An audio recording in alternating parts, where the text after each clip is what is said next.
Folks, Black Star Network is here.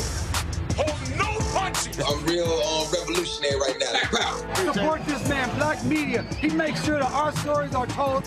Thank you for being the voice of Black America, Roland. Stay black. I love y'all. All momentum we have now, we have to keep this going. The video looks phenomenal. See, this difference between Black Star Network and Black-owned media and something like CNN. You can't be Black-owned media and be scared. It's time to be smart. Bring your eyeballs home. You dig?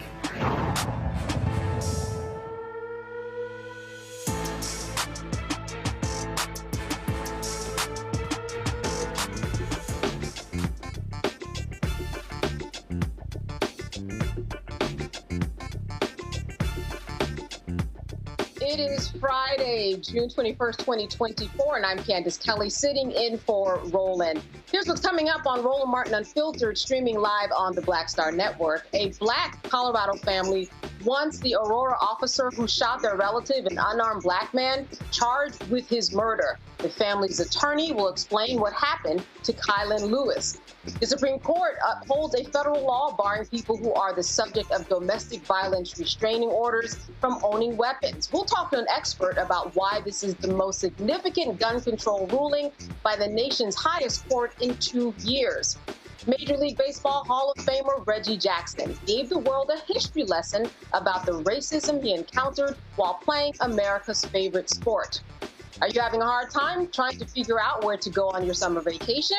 Well, we have a travel expert here to share some ideas for where to go for your summer getaway. And finally, laughter heals the soul. We will tell you how to catch the Black Women in Comedy Laugh Fest in New York City and how it's opening doors. It's time to bring the funk on Roland Martin Unfiltered, streaming live on the Black Star Network. Let's go. He's got it. Whatever the miss, he's on it. Whatever it is, he's got the scoop, the fact, the find. And when it breaks, he's right on time and it's rolling. Best believe he's knowing. Putting it down from sports to news to politics. With entertainment just for kicks, he's rolling. It's on go, roll, y'all. It's Roland Martin, Rolling with Roland now. He's funky, he's fresh, he's real, the best, you know he's Roland Martin now.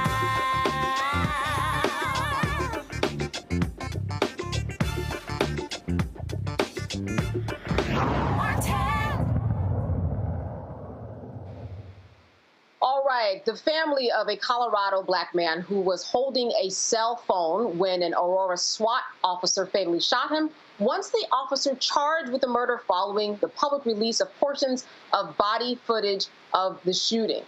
37-year-old Kye-Lynn Lewis was shot as officers tried to arrest him on May 23rd.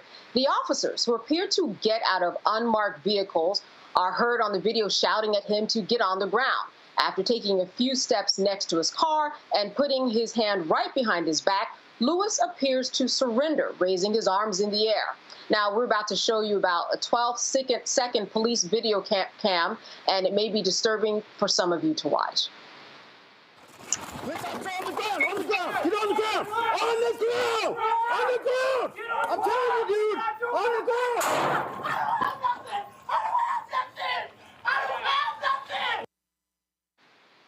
All right, attorney Ed Hopkins is representing the Lewis family, and he joins us now to talk about the situation and what the next steps he is taking with the family. Thank you so much for being with us today. Thank you for having me and allowing me to talk to everyone about this important case.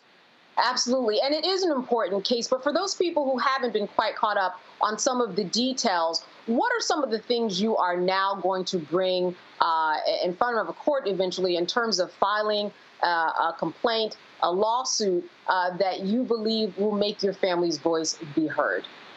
Well, a couple of things. Number one, the entire tactics that they used to stop Kye-Lynn Lewis couldn't be more incompetent. It was some of the worst policing that we have ever seen in the state of Colorado. We are going to investigate their training because we are confident that they do not have adequate training, because no one should be that incompetent when they're policing people in the city of Aurora. Their incompetence is deadly. Number two, it was clear that Kye-Lynn Lewis had raised his hands before he was shot. We are also investigating what appears to be some statements that he made prior to raising his hands. It sounds as though, but we need to get the most accurate body cam to determine for sure. It sounds as though he says, "Hold up, dude, I don't have a gun." And then his hands are up, and then Officer Deke shoots him. That shot follows him to the ground, and then he starts saying, "I don't got nothing, I don't have nothing." We can't see yet what kind of CPR they administered because we haven't gotten all the body cam footage, but we expect to see a similar amount of incompetence with the CPR when we get the whole footage. So, we talk about so many things from training to certainly immunity, and we'll get to that point. But let's talk about training for a moment. In this particular situation, in what way do you think training could have helped? Because the training that many have when they are on the other end of police officers is to let them know what you are doing, to inform them that I'm reaching for a phone, and to inform them I don't have a gun, which in this situation, it did not solve the problem. Yeah, well, here they were barking commands. There were at least 2 officers barking different commands at Kye-Lynn Lewis. One officer said, get on the ground. He yelled that to him. The other officer just was saying calmly, hands, hands, as if he was calmly getting ready to do something to Kye-Lynn Lewis. Now, both of these commands coming at him at one time, that's incompetence. There should have been one officer talking. One officer should have alerted Mr. Lewis as to what was happening. One officer should have tried to make sure everyone was calm. But here's something that's very important. These officers have been following Kye-Lynn Lewis for 2 days. They chose the place, the time, the manner. Every aspect of that encounter was up to them. They say that they waited until the safest possible moment to make that encounter. Before they got out of their cars, they had an opportunity to see every aspect of Kye-Lynn Lewis's waist. They could verify and did verify that there was no gun there. How they can now argue that they had the belief that some type of gun magically appeared and just happened to be a cell phone is ludicrous. So it's incompetence, but it is something more sinister in our opinion. We believe that the Aurora Police Department is just committed to failing to protect Black men in the city of Aurora. They are not doing an adequate job of ensuring the right kind of police officers or police in the communities, because this keeps happening. It happened in 2019 with Elijah McClain, who was choked to death.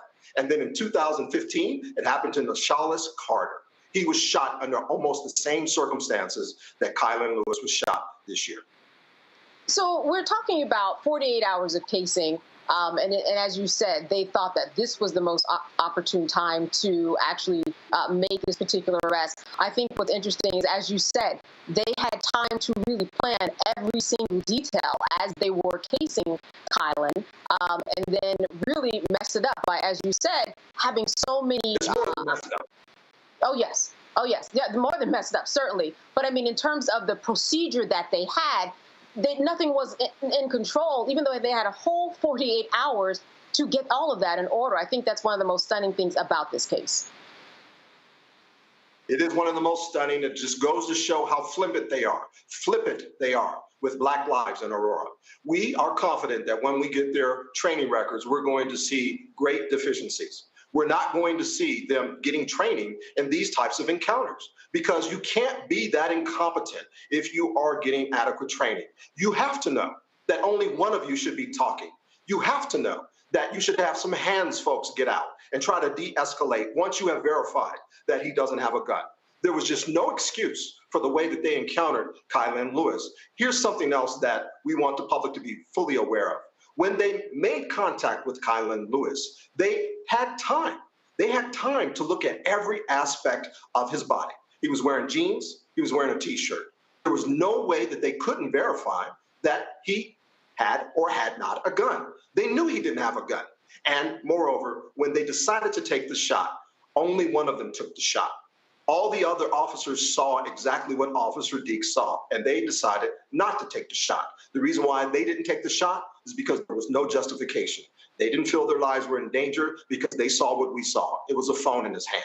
They heard what we heard. He had surrendered, and he was saying, I don't have a gun. Despite all of that, Officer Deeks still fires a shot. And so I would imagine that in terms of a lawsuit, there would be a violation of civil rights. What are some of the other things that you've discussed with this family that you want to see happen in this lawsuit and as a result of it? Wrongful death, violation of civil rights, all of those are going to be a part of the lawsuit. We also want some institutional changes, but we're having some difficulty getting through to the Aurora Police Department here in the state of Colorado. In 2015, after they killed Nashalis Vincent, who was unarmed at the time, they promised to fix it. They didn't fix it. In 2019, they killed Elijah McClain. The Attorney General had to go investigate the city of Aurora's police department.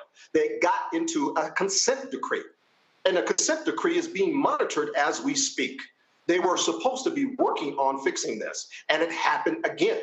Every couple of years, they're killing an unarmed Black man.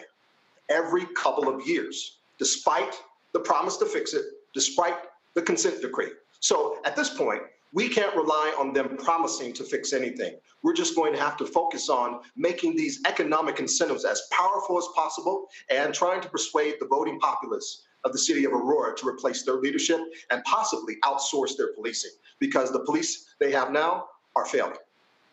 And do you see that as a viable solution? Before we hit the break, that outsourcing that police officers would be a solution here? Yeah, they need to hand over the job to somebody who's competent, somebody who's trained, somebody who can keep people alive. The SWAT team was involved here. The SWAT team specializes in saving lives and protecting lives. They come out so that you keep people alive. They don't come out to murder people like this. So they need better police. These police aren't cutting it. Moreover, they're making things deadly for Aurora citizens, particularly Black men. All right, Ed, I want you to stay with us. We're going to be joined by our panelists after the break. We have a few more questions for you, so stay with us. You are watching Roland Martin Unfiltered, and we'll be right back.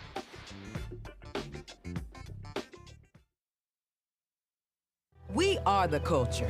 We blaze trails. We define our future. We are the heart and soul of America. This Juneteenth, we celebrate freedom. Freedom to live, breathe, play, choose, marry, and vote. We are one America. And with Joe Biden and Kamala Harris, we're ready to face the future together. We can't stop now. I'm Joe Biden, and I approve this message. Hello, my brothers and sisters. This is Bishop William J. Barber II, co-chair of the Poor People's Campaign, a national call for a moral revival, and president of Repairs of the Breach. And I'm calling on you to get everybody you know to join us on Saturday, June 29th at 10 o'clock a.m. in Washington, D.C. on Pennsylvania and 3rd for the mass Poor People's Low-Wage Workers Assembly and Moral March on Washington and to the polls, and the post effort to reach 15 million poor and low-wage infrequent voters who, if they vote, can change the outcome of our politics in this country. Our goal is to center the desires and the political policy agenda of poor and low-wage persons, along with moral religious leaders and advocates.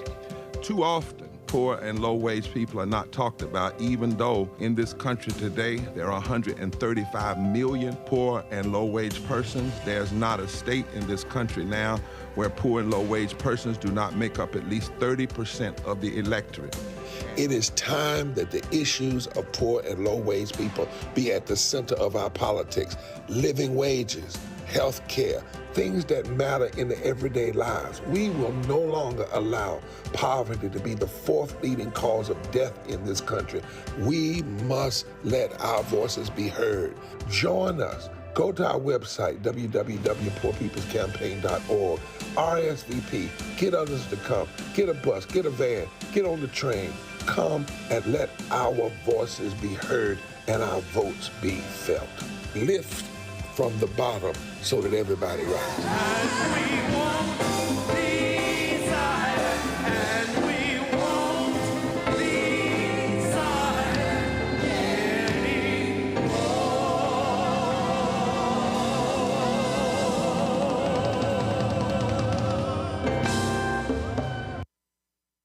Bruce Smith, creator and executive producer of The Proud Family, Louder and Prouder, and you're watching Roland Martin Unfiltered.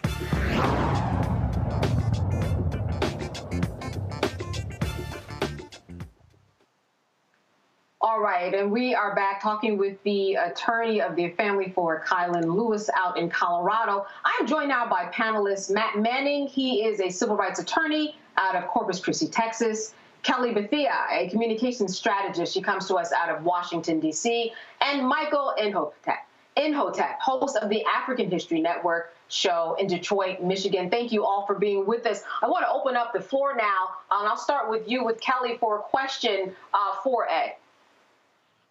Sure. So when it comes to the racial bias that was clear in this predicament, how much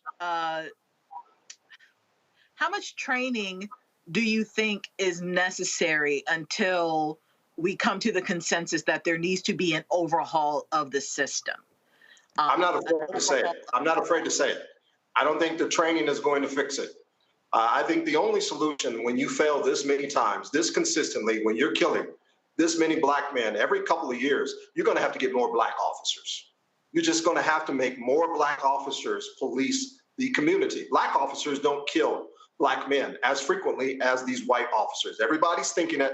I'm going to say it. So I think that's the solution that we need to start looking at, because everything we've been doing in the past has failed.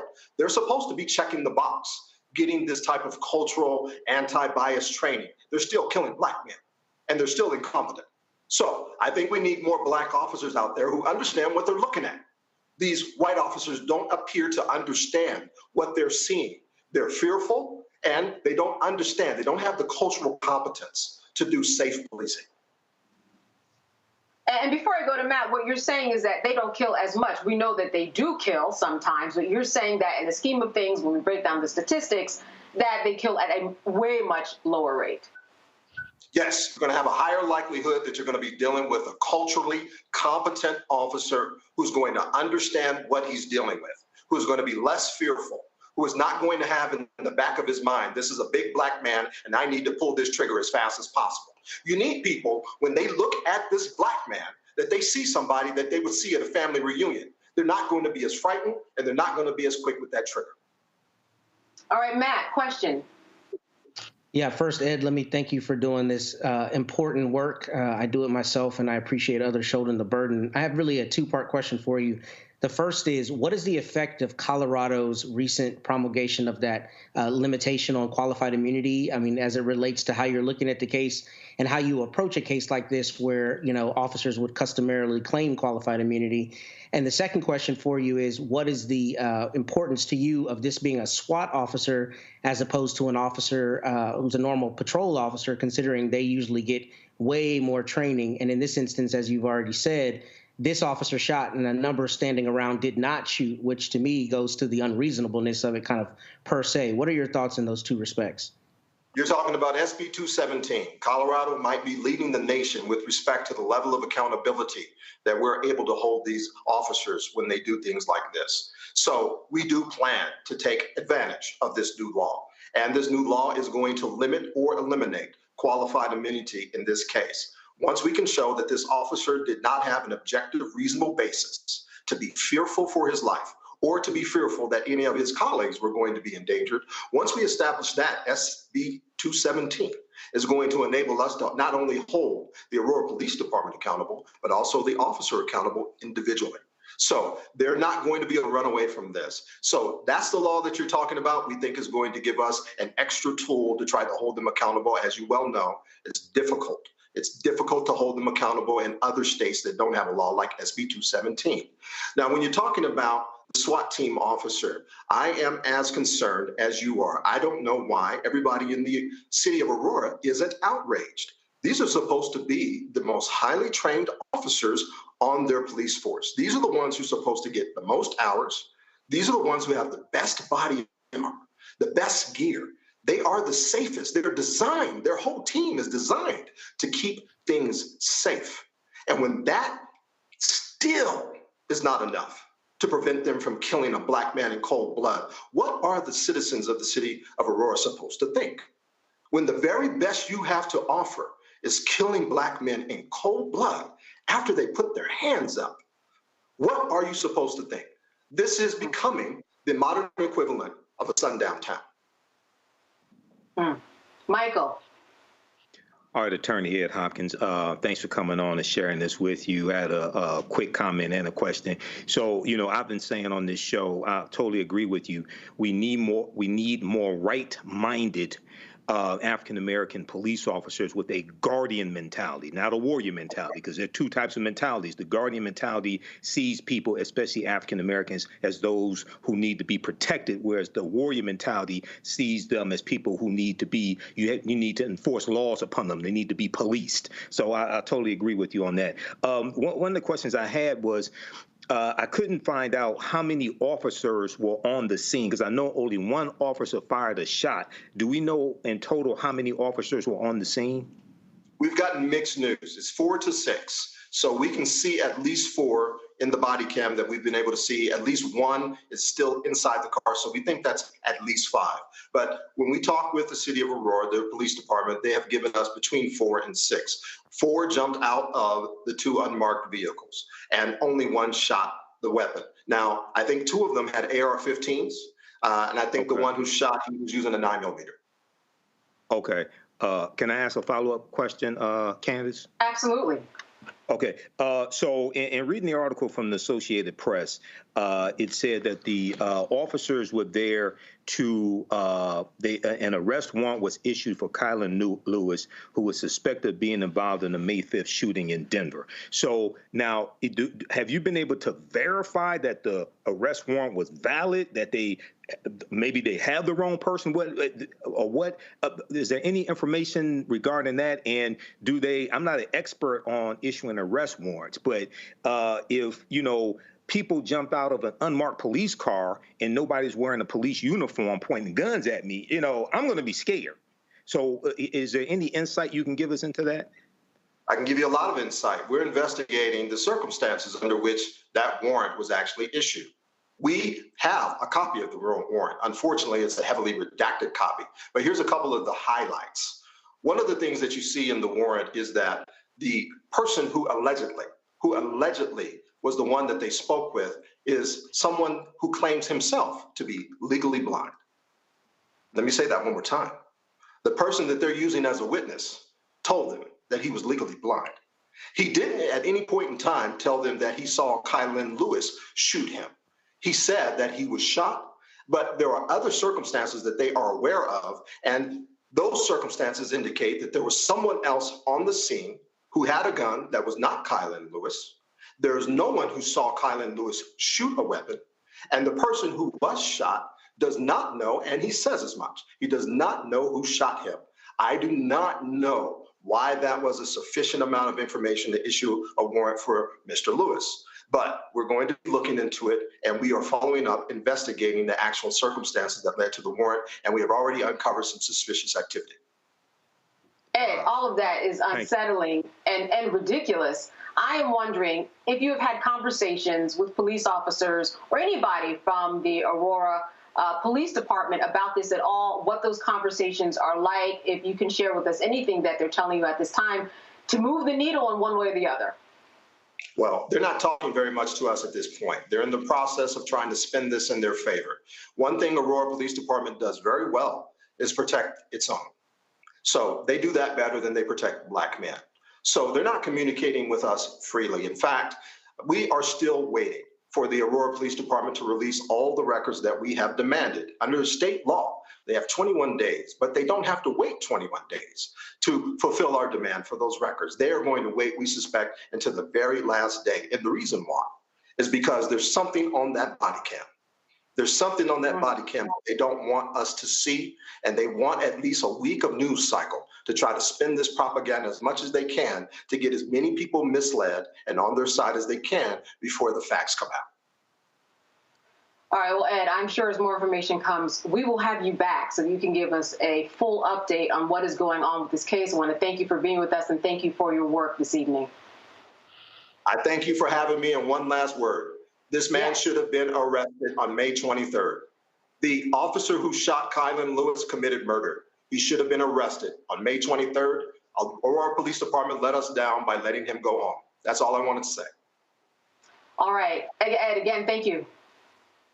Have a good evening. You too.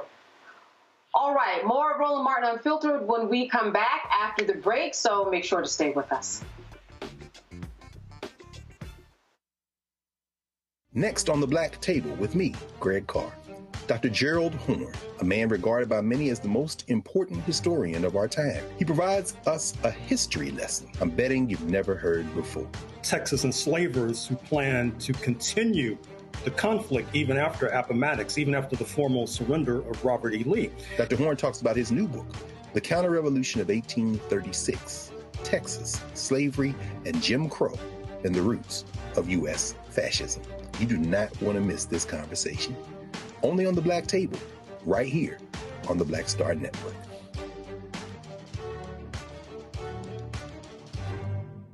Hatred on the streets, a horrific scene, a white nationalist rally that descended into deadly violence. White people are losing their damn minds. As an angry pro-Trump mob storms the U.S. Capitol, we've seen shooting. We're about to see the rise of what I call white minority resistance. We have seen white folks in this country who simply cannot tolerate black folks voting. I think what we're seeing is the inevitable result of violent denial. This is part of American history. Every time that people of color have made progress, whether real or symbolic, there has been what Carol Anderson at Emory University calls white rage as a backlash. This is the rise of the Proud Boys and the Boogaloo Boys. America, there's going to be more of this. Here's all the Proud Boys, guys. This country is getting increasingly racist in its behaviors and its attitudes because of the fear of white people. The fear that they're taking our jobs, they're taking our resources, they're taking our women. This is white fear.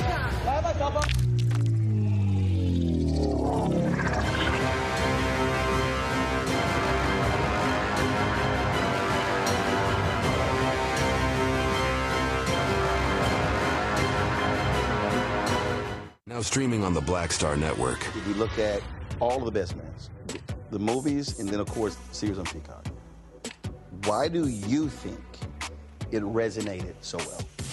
Well, I think it's a reflection of us.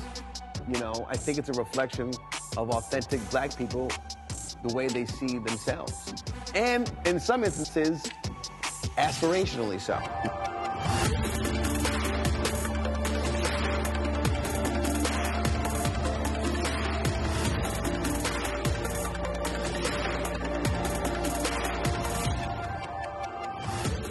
Fanbase is pioneering a new era of social media for the creator economy. This next generation social media app with over 600,000 users is raising $17 million, and now is your chance to invest. For details on how to invest, visit startengine.com/fanbase or scan the QR code. Another way we're giving you the freedom to be you without limits. Farquhar, executive producer of Proud Family. Bruce Smith, creator and executive producer of The Proud Family, Louder and Prouder. And you're watching Roland Martin Unfiltered.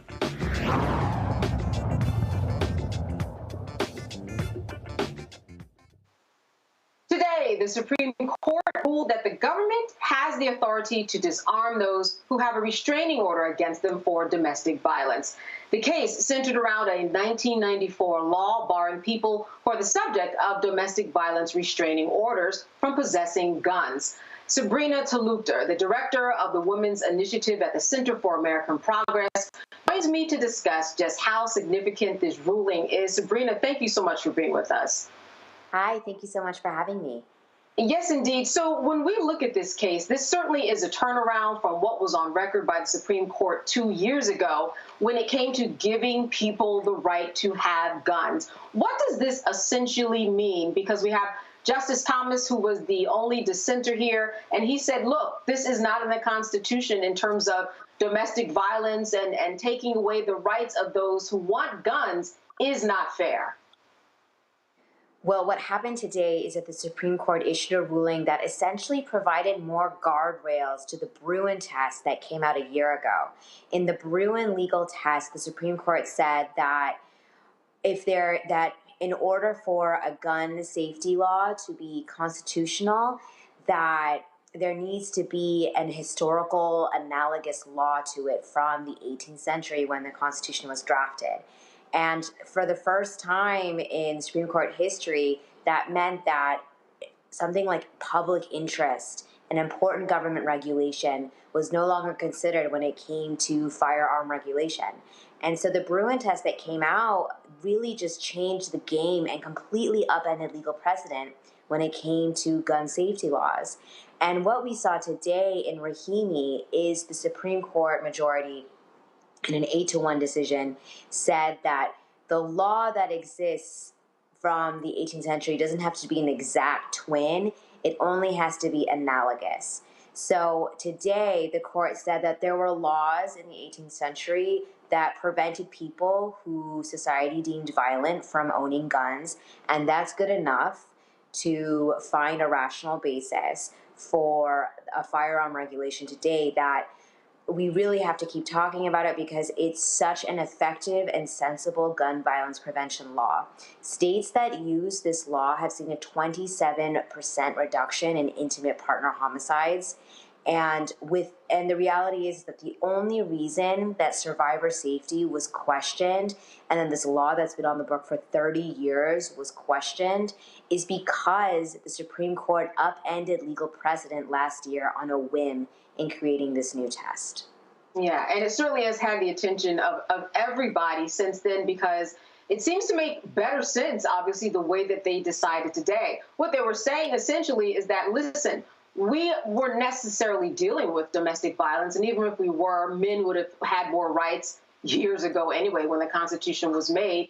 But be that as it may, we know that if someone is in harm's way, that person who may be putting that person in harm's way should not have a gun. It's just sensical, even though it does not spell out specifically, as an originalist would understand it, to say specifically that that is the case. A lot of people have been talking about the impact of this on Hunter Biden's case. I think he's letting out a bit of a sigh today because this doesn't work in his favor. Well, I think that, what's happening with Hunter Biden is really a separate issue because this case, U.S. v. Rahimi is really about domestic violence survivors. And again, I think that's something that we need to keep talking about because domestic violence is exceptionally interconnected to gun violence. And whether or not firearms are in the home is an entirely different question. Firearms can be used as weapons of coercive control. And what's really interesting about U.S. v. Rahimi is that there are a lot of opinions in this decision, and none of the opinions agree with one another. Justice Sotomayor and Justice Kagan, in their concurring opinion, brought up something that you just said, that we are bringing back laws from a time where women did not have the right to vote, where women were considered property, where marginalized communities were not given a meaningful seat at the table. And she has an incredible quote, which she says that this hamstrings our democracy.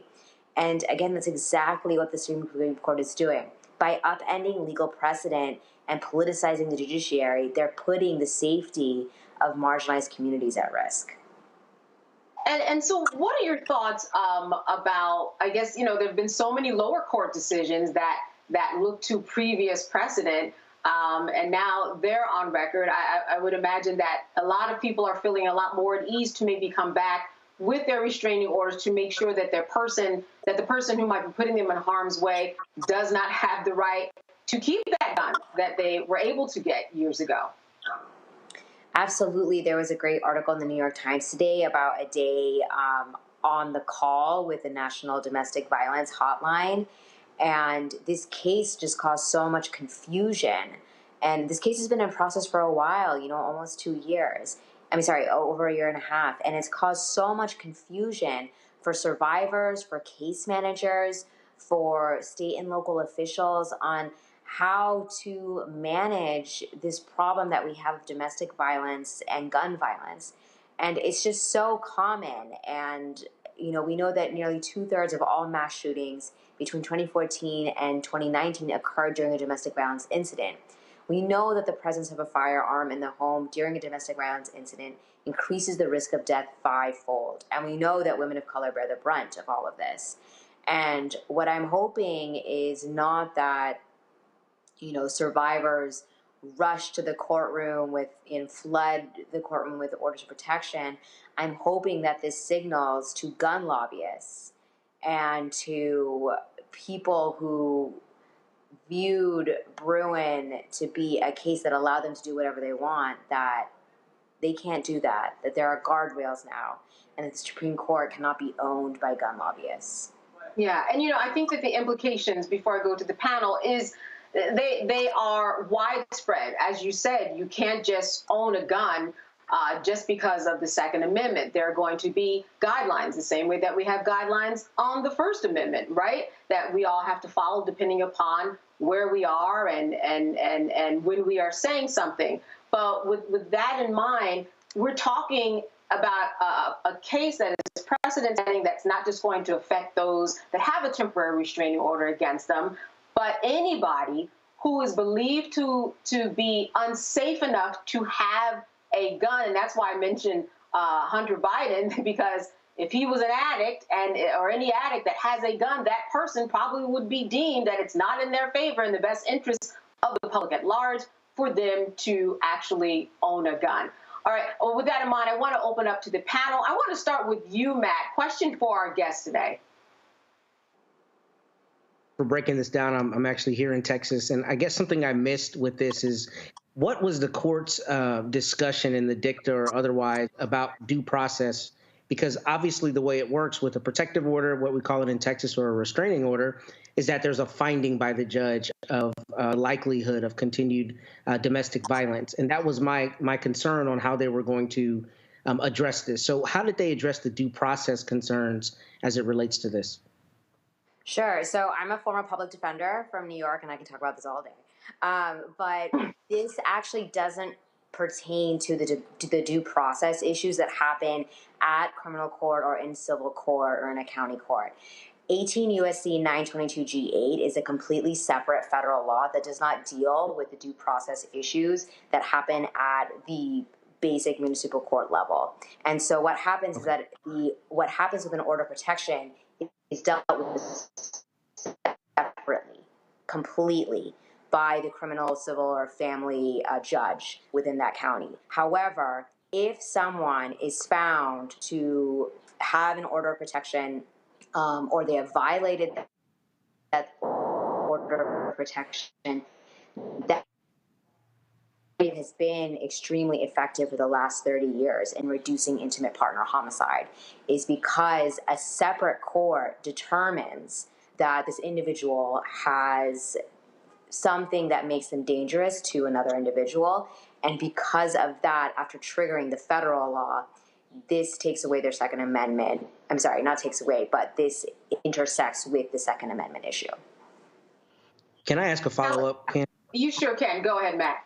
And I'm sorry to interrupt. I think I maybe asked the question the wrong way, because essentially what I was asking is, did they address the fact that the separate court, having found there was the basis to protect the survivor, did they discuss that, I guess, as opposed to the historical underpinnings? Because that would be the due process concern, right? They didn't address that. They did not, because this isn't an issue of constitutional due process or criminal procedure even. That was actually an argument that the NRA made in their amicus briefs to the Supreme Court, that maybe there's an issue of due process here. However, because this is based on the Bruin test, and the Bruin test determines the constitutionality of a gun safety law, that is what the Supreme Court's framework and analysis is based on. It's not really in the concurring opinions. It's not really in the dissent, because, again, we're determining the constitutionality under the Second Amendment of this law, not whether or not there are Fourth Amendment due process issues. Got you. Thank you very much. Kelly. So, and it's been a minute since I studied this, so forgive me. Are there levels of scrutiny in place based off of this decision regarding who exactly within the is it on a situational basis, or is there like levels of scrutiny as to whether the Second Amendment rights are infringed upon? And I ask this because on its face, the decision seems sound, right? But my concern is because of racial bias or personal bias against the purported offender, that somebody's rights are taken away based off of something that isn't necessarily domestic violence. Am I making sense? I don't want to make it victim-blamey, but I absolutely understand what you're saying, and I'm so happy that you brought that up. So I think I'll break it up into I think your question was twofold, and I'll address it that way.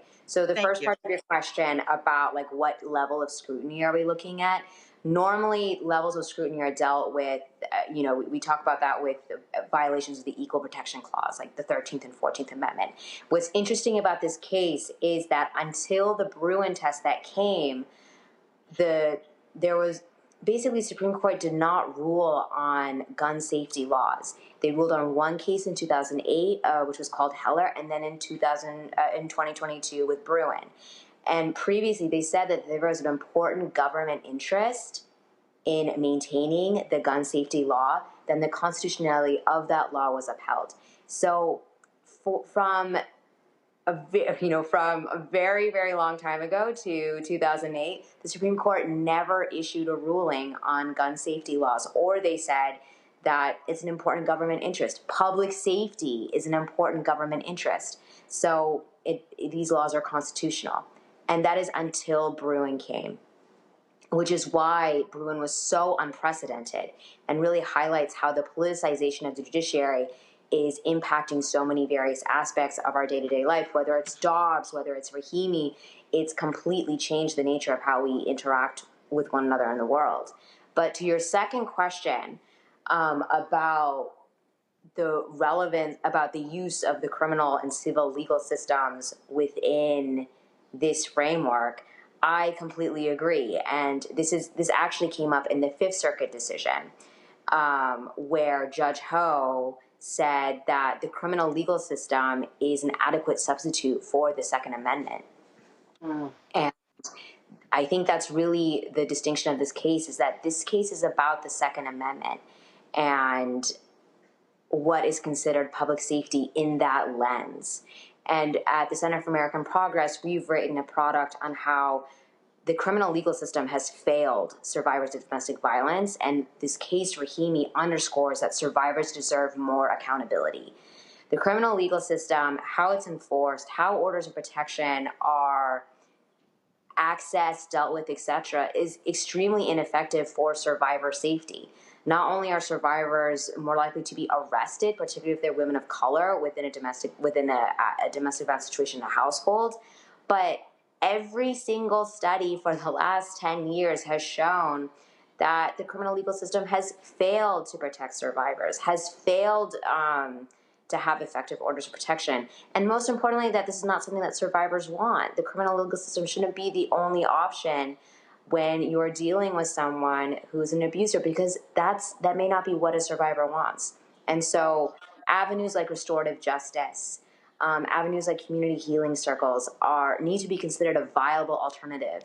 Otherwise, you get trapped in this narrative of, if you're in the criminal legal system, you're automatically a really bad person, which if you're someone from a community that has been surveilled, that has been criminalized, you know that's not true. And the danger of this case, the danger of Rahimi, was that the criminal legal system would be viewed as a substitute for the Second Amendment protections that survivors and the public are supposed to have. All right, Michael. All right. Thanks for coming on. And I wanted you to try to explain more Clarence Thomas's dissenting opinion. This was I can try. Okay, so looking at this piece from the New York Times, it says in his dissent, he said the court and government do not point to a single historical law revoking a citizen's Second Amendment right based on interpersonal violence. But it's like I was looking at an article here from MSNBC from November 2023, and they talked about the Bruin case and they talked about the Rahimi case being filed, and they talk about how in 1791 it was legal to beat your wife, unfortunately, and they said it wasn't until 1871 that any state punished husbands who beat their wives, and it took until 1920 for every state to criminalize wife beating. So it was a totally different world back in 1788 when the Constitution was ratified. Incidentally, this is the anniversary of the U.S. Constitution being ratified, June 21st, 1788. Can you try to make sense of this contextualist? Because his dissenting opinion doesn't make any sense to me, but I got my law degree from Trump University, so just I think this was a really big blow to Justice Thomas's ego, because he wrote the decision for Bruin. He is the one that laid out the test. And in that test, he said that you need what I described before of having an important government interest doesn't matter anymore.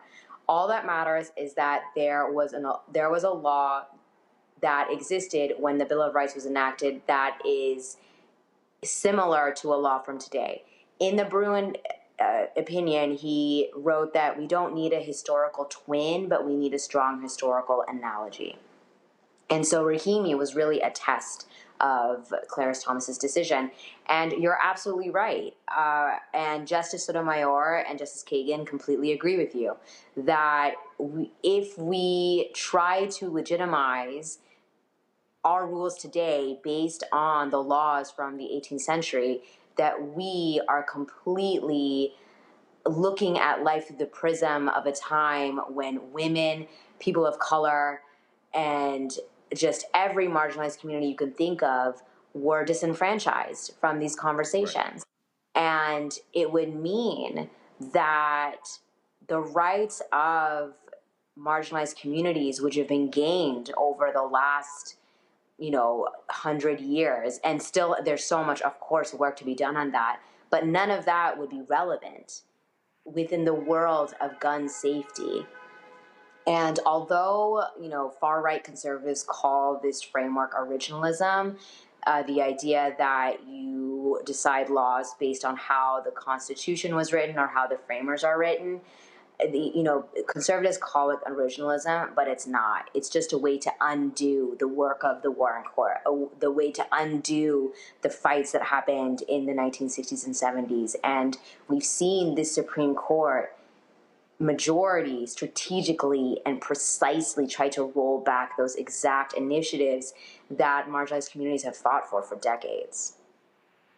So Sabrina, as we close, I want to ask you this. The election is coming up. Where do you think this moves the needle in terms of how this will be used in the election and how both candidates on the GOP and the Democratic will actually potentially use this? What's your opinion? Well, my hope is that this case is viewed as a warning, because the Bruin test has still been legitimized and it has been used in order to uphold the Rahimi ruling, uphold the Rahimi framework. So that means that future gun safety laws are still going to be decided at the whim of some law that existed in the 18th century. So I really hope that the Democratic Party really understands that it's time for elected officials to be held accountable, to push gun safety laws to the highest degree possible. And for the opposing party, I think that they will, they'll say what they have to say. But I hope that this is a sign that the far-right Supreme Court extremist majority is not unanimously in favor of every single conservative, every single far-right extremist policy platform by Project 2025 or any other extremist agenda. All right, Sabrina Talukdar, the director of the Women's Initiative at the Center for American Progress. Thank you so much for being with us. We know this is not the last that we will hear of this, because now comes the implementation of the law, and everybody's got to get on the same page. Thanks for being with us today. Thank you so much for having me. All right, you are watching Roland Martin Unfiltered here on the Black Star Network. Stay with us. We'll be back after a break. We are the culture. We blaze trails. We define our future. We are the heart and soul of America. This Juneteenth, we celebrate freedom. Freedom to live, breathe, play, choose, marry, and vote. We are one America. And with Joe Biden and Kamala Harris, we're ready to face the future together. We can't stop now.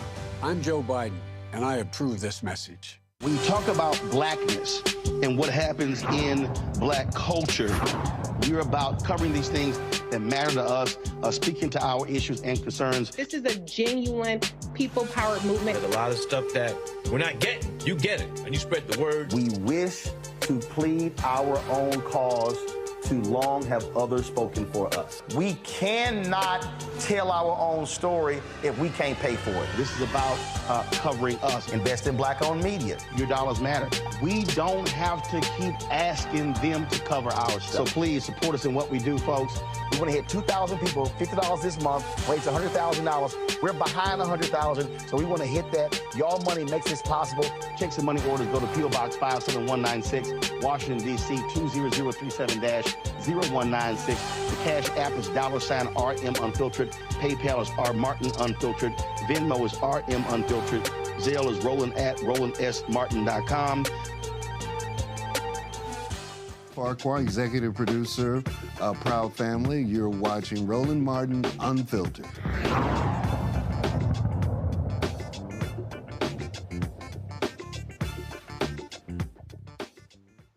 All right, so recently we heard how black people were better off during the Jim Crow era, and we've been hearing this phrase, make America great again. People want to go back for centuries. Well, listen, Major League Hall of Famer Reggie Jackson described how he was treated when he played in Birmingham, Alabama with the Athletics AA team in 1967 before he called up to the big leagues later that year. Reggie, the baton has been passed for over a century here. We've been talking earlier about if it wasn't for the Willie Mays, the Jackie Robinson, the Reggie Jacksons, the three of us wouldn't have an opportunity to play. How emotional is it for you to come back to a play that you played with one of the greatest teams around? Alex, when people ask me a question like that, it's like coming back here is not easy. The racism that I played here, when I played here, the difficulty of going through different places where we traveled. Fortunately, I had a manager and I had players on the team that helped me get through it. But I wouldn't wish it on anybody. People said to me today, I spoke, and they said, you think you're a better person? You think you won when you played here in Concord? I said, you know, I would never want to do it again. I walked into restaurants and they would point at me and said, can't eat here. I would go to a hotel and they say, then can't stay here. We went to Charlie Finley's country club for a welcome home dinner and they pointed me out with the N-word. He can't come in here. Finley marched the whole team out. Finally, they let me in there. He said, we're going to go to the diner and eat hamburgers. We'll go where we're wanted. Fortunately, I had a manager, Johnny McNamara, that if I couldn't eat in the place, nobody would eat. We'd get food to travel. If I couldn't stay in a hotel, they'd drive to the next hotel and find a place where I could stay. Had it not been for Raleigh Fingers, Johnny McNamara, Dave Duncan, Joe and Sharon Rudy, I slept on their couch 3-4 nights a week for about a month and a half. Finally, they were threatened that they would burn our apartment complex down unless I got out. I wouldn't wish it on anyone. The year I came here, Bull Connor was the sheriff the year before. And they took minor league baseball out of here because in 1963, the Klan murdered 4 black girls, children, in 11, 12, 14 years old at a church here and never got indicted. They were from the Klan. Life magazine did a story on them like they were being honored. I wouldn't wish it on anyone.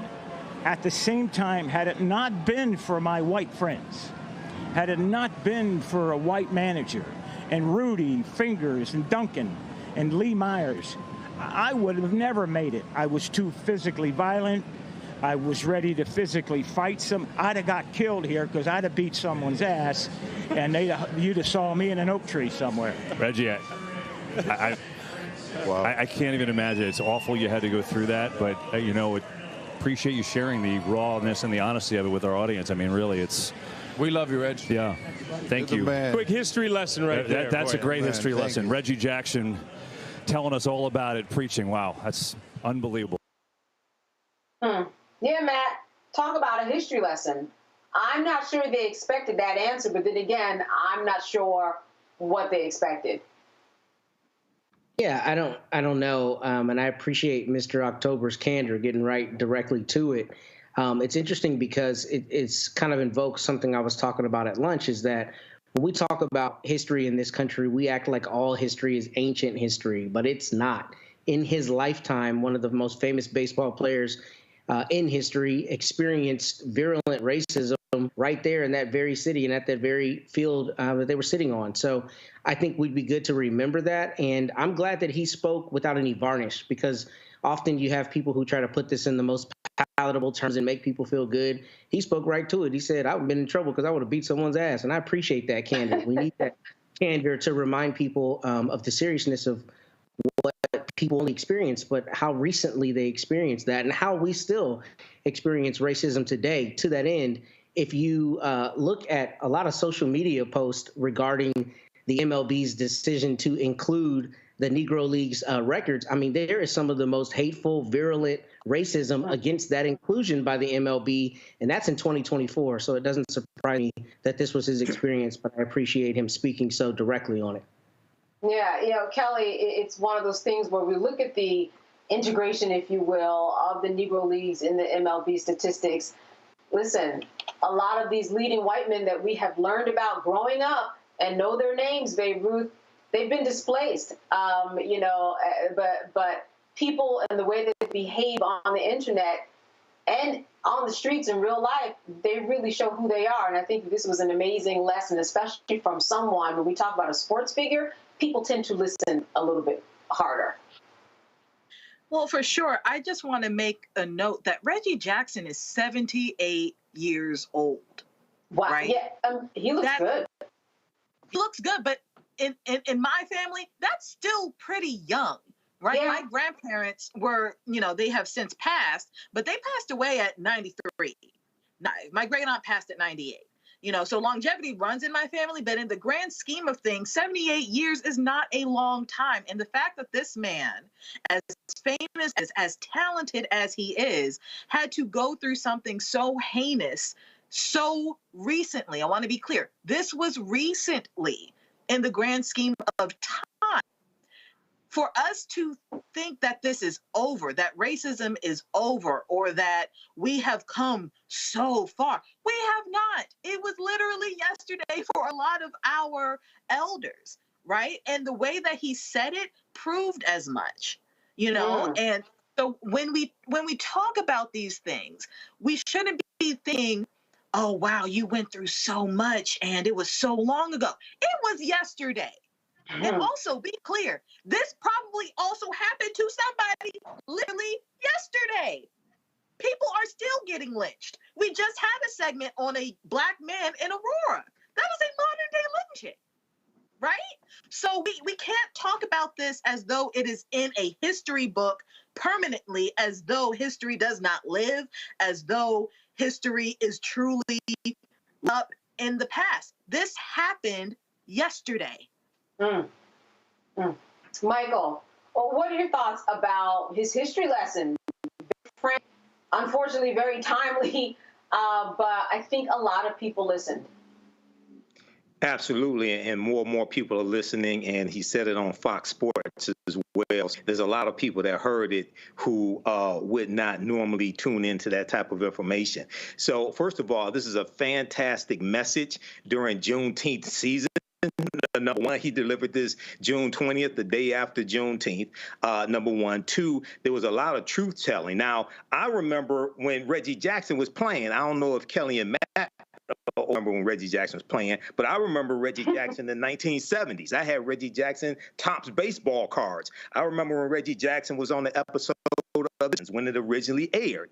And he's talking about when he played in Alabama. Now, Rick Wood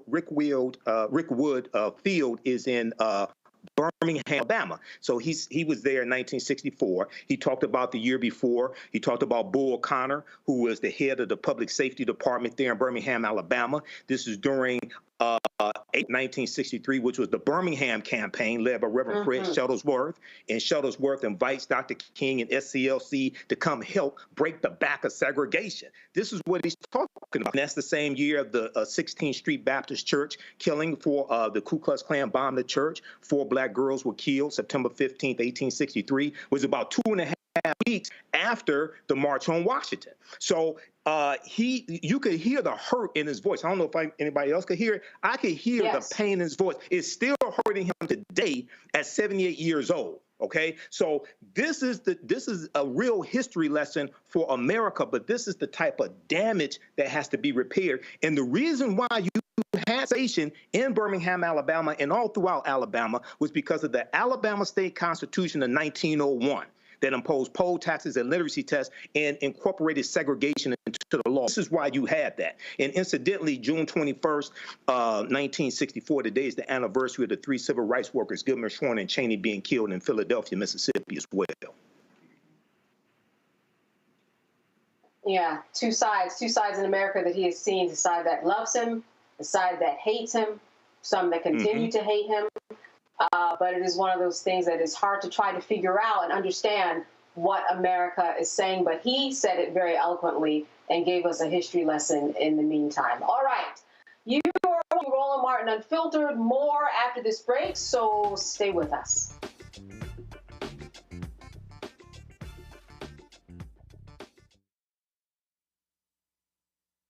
Hello, my brothers and sisters. This is Bishop William J. Barber II, co-chair of the Poor People's Campaign, a national call for moral revival, and president of Repairs of the Breach. And I'm calling on you to get everybody you know to join us on Saturday, June 29th at 10 o'clock a.m. in Washington, D.C. on Pennsylvania and 3rd for the mass Poor People's Low-Wage Workers Assembly and Moral March on Washington and to the polls, and the post effort to reach 15 million poor and low-wage infrequent voters who, if they vote, can change the outcome of our politics in this country. Our goal is to center the desires and the political policy agenda of poor and low-wage persons, along with moral religious leaders and advocates. Too often, poor and low-wage people are not talked about, even though in this country today, there are 135 million poor and low-wage persons. There's not a state in this country now where poor and low-wage persons do not make up at least 30% of the electorate. It is time that the issues of poor and low-wage people be at the center of our politics. Living wages, health care, things that matter in the everyday lives. We will no longer allow poverty to be the 4th leading cause of death in this country. We must let our voices be heard. Join us. Go to our website, www.poorpeoplescampaign.org. RSVP. Get others to come. Get a bus. Get a van. Get on the train. Come and let our voices be heard and our votes be felt. Lift from the bottom so that everybody rises.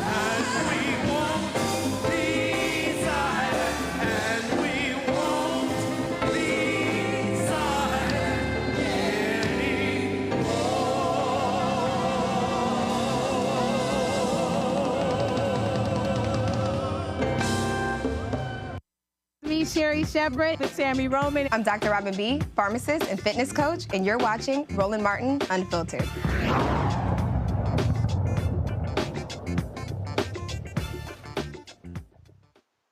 All right, so as we all know, Juneteenth week, and we've got some folks spewing vile, racist rhetoric about the holiday. One of those people is running for Missouri Secretary of State, Valentina Gomez, whose MAGA campaign primarily consisted of homophobic stunts, told Black Americans to get the fuck out if they still want reparations for slavery.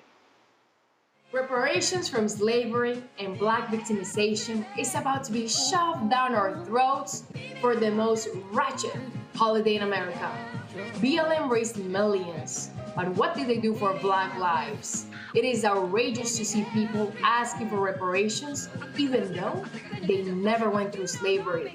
These ungrateful people should be celebrated because they were born in the greatest nation to ever exist. Here's a tip. If you don't like America, kindly it the fuck out.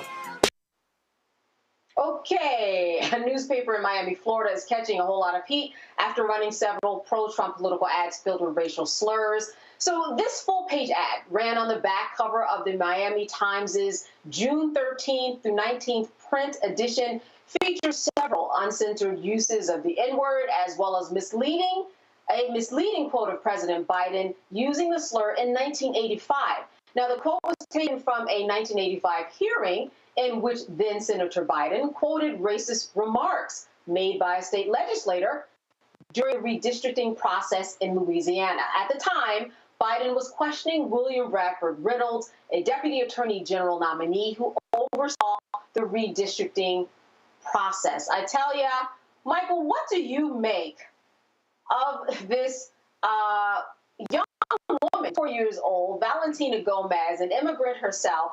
What do you make of all of this that she is doing online, from the gay slurs to the racial slurs to her disposition on how she sees America?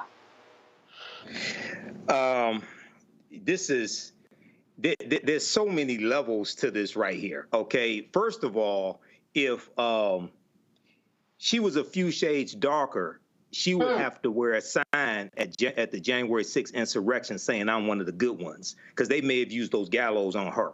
Okay, number one. Number two, this is, people have to ask the question, you know, there's a conversation that takes place, and some African Americans say, well, you know, immigrants coming from other countries hate African Americans, or some of them hate African Americans, things like this. And my response to them is partly a response that Malcolm X gave. I think it was probably in 1963 when Malcolm X asked, who taught you to hate the color of your skin, the shape of your nose, the thickness of your lips, you know, et cetera. So the same people who taught people outside the country to hate African Americans are the same people who taught African Americans to hate themselves. Okay, so this is what we have to understand. Now, she's appealing to this MAGA wing of the Republican Party. All right. And she's grossly ignorant of history. She's 25 years old. She's grossly ignorant of history. And if we understand the fight for reparative justice, it's not just for 246 years of slavery. It's for the harm that was inflicted after slavery, Jim Crow laws, suppression, theft of land, being locked out of massive land giveaways like the Homestead Act, which gave away 270 million acres of land for 124 years. They gave away land from 1862 to 1974. Okay, I was born in 71. So we're not talking about ancient history. They gave away, the U.S. government gave away 270 million acres of land for 124 years. African Americans who worked the land largely for free for 246 years were largely locked out of that massive land giveaway. So when we look at the structural inequities that exist today, the 8-to-1 racial wealth gap, it's not because white people worked 8 times harder. It's not because white people are 8 times smarter. It's because the laws and policies maldistributed wealth, power, and resources into their hands. So when we talk about reparative justice, we're not talking about a handout. We're talking about repairing the damage that America did. Okay, so Juneteenth, you know, I just spoke at some Juneteenth celebrations, Motown Museum and Joseph Walker Williams Center, things like this. And one of the things I talk about is how we have to utilize Juneteenth as a tool to educate America on a history that Republicans are passing laws in state legislatures to suppress the teaching of that history in schools. America must have a massive history lesson. And the type of reparative justice laws that we need to get passed, you're really not going to be able to get those laws passed and keep what you get once you get sued to take it away in court. That's a whole nother conversation until America has this lesson. So we have to utilize Juneteenth, not as a party and to get drunk. We can have fun, but we have to have this history lesson and force this conversation. You know, Kelly, I think one of the sad parts about this is that she's got an audience, they are listening, and they're being riled up because they like what she is saying. What is your take on just her whole approach? Again, a young woman who might have family members that, you know, have history that are connected to you and me. the wrong is used very, very loosely here because that's a hard looking 25. Let's start there. And I think it is rooted in something that says a lot is that hate ages you, right? And I am past 25. I'll be 34 this year. And if I do say so myself, I look better than that. You know, and it's because I don't carry that kind of hate in my heart. Like hate truly does age you. But to your point, Candace, about, you know, the level of history that she just simply does not know or doesn't want to know, because it's not like the information isn't out there, right? I think we need to reframe how we're looking at people like her, because I don't think they see themselves as Latinx. I think they see themselves as white people who speak Spanish. And there's a difference there. And we see that in our history. Michael, back me up here. When Cubans immigrated here, white passing Cubans immigrated here and assimilated to whiteness. You see it from Europe, you know, Italians who assimilated to whiteness, other Eastern Europeans who assimilated to whiteness upon immigrating here. So I think they see themselves as white people who speak Spanish. And if you look at it from that lens, you at least understand, however loosely, where that rhetoric is truly rooted in whiteness. It's rooted in the fact that I'm not like them because I'm white. I just happen to be bilingual, right? So that's where that's my take on this. Aside from her ignorance of history, aside from the, you know, part of her aging like a bad avocado, you know, there are levels to it. But the one that needs to be seen the most is the fact that she does not see herself as a minority. Matt, what is your take? I mean, this is someone who walked through a neighborhood that was the LGBTIQ neighborhood, saying, listen, don't be gay, you know, be strong. I would imagine that there would be some, especially young white men, who would say, yeah, I don't want to be gay. And yeah, I'll be strong. That's a message that resonates with me. What's your take on what she's doing? Well, first, I can never, ever pass up the opportunity to say that Michael is much longer in the tooth than I am, so I didn't watch Reggie Jackson play baseball.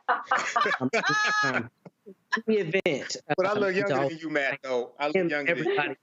Of that, I was a year old when he was done playing baseball. In any event, Candace, here's my take on it. So, I think they're both right. Both Kelly and Michael are right with all of their commentary. The two things I'll add is, first, one of the gross ironies here is that the country of Colombia actually has a reparations program itself for those who are victims of the violence, the internal conflict there in Colombia. And I think that's important because it comes from a country where they have found a way to implement reparations to some extent. There are some problems with it. It's based in international law. But the larger principle is she literally comes from a country where they have figured it out. Our country doesn't take the time to figure it out because it doesn't care about us enough to figure it out. And two, they always put up policy barriers to have conversations. But I think the bigger issue with this is actually less about the substance of what she's saying and more the fact that she's running for Secretary of State. How is this germane to any of the potential things she intends to do as the Secretary of State, who does not customarily deal with policies like this? They deal with policies related to elections and other matters. I say that to say there is no consequence for hot button political conversation these days that makes people, you know, foment certain hate. And she sees that as a valuable thing here. And that's what she's doing. She's leveraging that. But it would infuriate me if I were a Missourian, because I wouldn't want somebody who's running for office about things that they cannot do in their purview. You only do this because, one, you embody the hate, and two, because you think there is a political benefit to embodying that hate. And that's what you're seeing here. And I think it's absurd that we allow this. It happens everywhere. It happens in every state house. These state legislatures in particular, are trying to co-opt issues that don't even have anything that they would have any control over. And that, to me, just indicates that she sees that MAGA wing and sees it as level to her ends of getting elected. You know, as we go to break, I want to end with you, Michael. Just quickly, do you think she has a chance of winning at all? With her being 25 years old, Secretary of State, I don't know what the landscape is, who the competition is. Probably not, which is probably why she's pulling a stunt like this. She's trying to tap into the white supremacists there in Missouri, which, you know, quiet as it's kept, Missouri stayed loyal to the Union. They were allowed to keep their slaves after the Emancipation Proclamation. They were not a Confederate state. You would think they were, but they were not a Confederate state. But this is, once again, why I say America needs a massive history lesson, because she's dropping a message like this on Juneteenth or right around Juneteenth, trying to tap into this hatred. And this is another example of why, when I delivered my presentation to the Detroit Reparations Task Force on March 2nd, 2024, which is online, people can watch it, I told them, don't put the term reparations on anything that you want to get passed, because it's an automatic trigger for white supremacists, and they will vehemently attack whatever it is that you're trying to get passed. All right, listen, it had millions of shares, but hopefully millions of people will be seeking the truth on that one. All right, stay with us. You are watching Roland Martin Unfiltered on the Black Star Network, and we'll be back after a break. We are the culture. We blaze trails. We define our future. We are the heart and soul of America. This Juneteenth, we celebrate freedom. Freedom to live, breathe, play, choose, marry, and vote. We are one America. And with Joe Biden and Kamala Harris, we're ready to face the future together. We can't stop now. I'm Joe Biden, and I approve this message. On a next, A Balanced Life with me, Dr. Jackie, we meet Ricky Fairley. She was given a death sentence by her doctor 11 years ago. But for Ricky, giving up was not an option. She declared war on her disease, turned her entire life upside down, and won the battle. I know that God left me here to do this work. And when you talk about faith, faith is what got me through. I mean, I had to relinquish my faith and give my life to God and say, okay, God, what have you got for me? And He gave me my purpose, and that's why I'm here.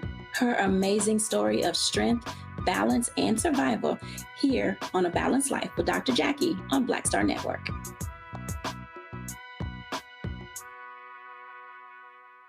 Fanbase is pioneering a new era of social media for the creator economy. This next generation social media app with over 600,000 users is raising $17 million, and now is your chance to invest. For details on how to invest, visit startengine.com/fanbase or scan the QR code. Another way we're giving you the freedom to be you without limits. Hey, it's John Murray, the executive producer of the new Sherry Shepherd Talk Show. You're watching Roland Martin Unfiltered.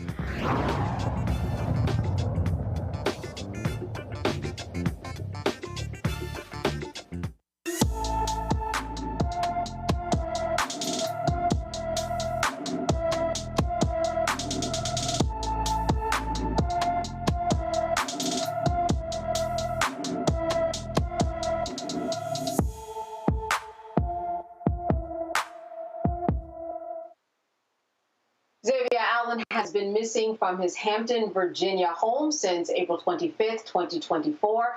The 16-year-old is 5 feet 11 inches tall, weighs 155 pounds, has black hair and brown eyes.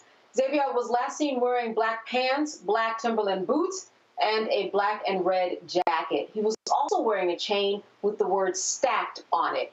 Anyone with information about Xavier Allen should call the Hampton, Virginia Police Department at 757-727-6111.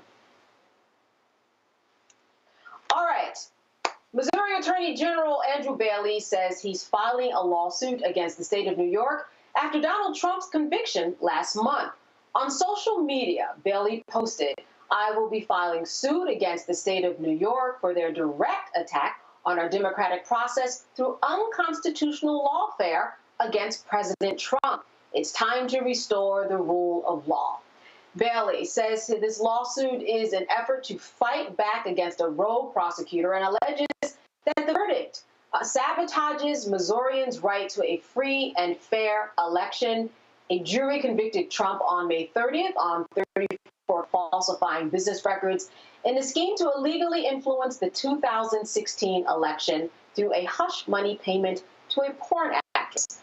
Trump's sentencing is scheduled for July 11th. Kelly, you know, I think that this is just one of the things that was to be expected. We saw a lot happen during the case. Many people showed up, many officials showed up as he came out every day talking after his case.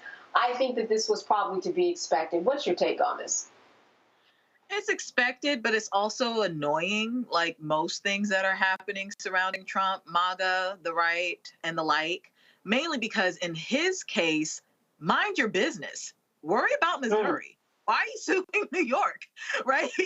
You know, like, why are you using taxpayer dollars in Missouri to do something in a whole nother state that is, frankly, outside your jurisdiction? You know, do you have the power to do that? Sure. Should you? No. And that's where I'm at with it, right? And if you really want to dig deeper into it, Missouri is not that rich of a state. It is, you know, as far as economy and you know, all of those things regarding economy, jobs, classes, housing. I mean, pick an issue that affects the rest of the country, but certainly in the Midwest, you got other things to worry about, sir. You know, let's focus. You know, Matt, a lot of resources being used anytime that you file a lawsuit, but when you look at the lawsuit itself, just content-wise and argument-wise, anything persuasive in there? Absolutely not. Judge Manning rules that this case is dismissed upon its filing because they don't have standing. First off, Candace, ask me these questions first and not Kelly because she stole my thunder, okay? Where I was going to do it. Exactly this issue. Sorry. They don't have standing. She's 100% right. I don't think Missouri can sue New York for a criminal prosecution under New York laws. Customarily, as I'm sure you know, if states are going to sue each other, you know, it's going to be in federal court because they're two sovereigns, and there would have to be a reason. Good example, Texas and New Mexico are embroiled in litigation over the Rio Grande River that runs, you know, here through Texas. But this is not that situation. This is completely disparate states, and this is him attempting to get in front of his challenger, who I understand is supported by Mr. Trump. This is purely political, and this is the kind of thing, frankly, that should be unethical for him as an attorney to do, and two, something that the people in Missouri should be able to hold him accountable for. This is purely government waste. I think it's far-fetched to argue that Missourians are having their rights divested by a state criminal prosecution across the country in New York. This is purely political theater, and it's abhorrent that he was his office. But see, also, Ken Paxton does this kind of idiocy, so we're used to it at this point. Yeah, frivolous lawsuit and no standing. You know, Michael, when you think about this, I think that one thing it might have done, though, was show supporters of Trump that they've got politicians out there working, so that, as Matt said, it becomes a political question to show that you know, they're doing what they need to do, even if it's nothing or ridiculous. They are doing something. Yeah, you know, when reading this article, that's what I was thinking. What Matt said, that Missouri has no legal standing. They're not the injured party. Because I was trying to figure out, okay, so how can they file the lawsuit and the criminal conviction of this convicted felon on 34 counts? It does not prevent him from still running in the campaign. So it does not prevent Missourians that want to hear fraudster. It does not deprive them of being able to hear this criminal. They can listen to this fraudster criminal all they want to.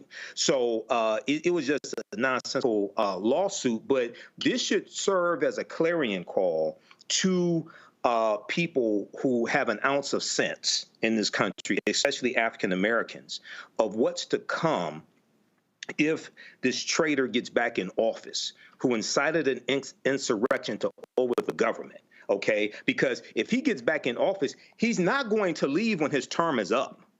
Dictators don't just give up power. That's not how dictatorship works, okay? No. So the second time is going to be much worse than the first time. This is why we have to stop this threat. All the lights are on the dashboard of democracy. and you don't wait till your house burns down before you replace the battery in the smoke detector, and the smoke detector has been chirping for a week. Okay, so all the signs are there.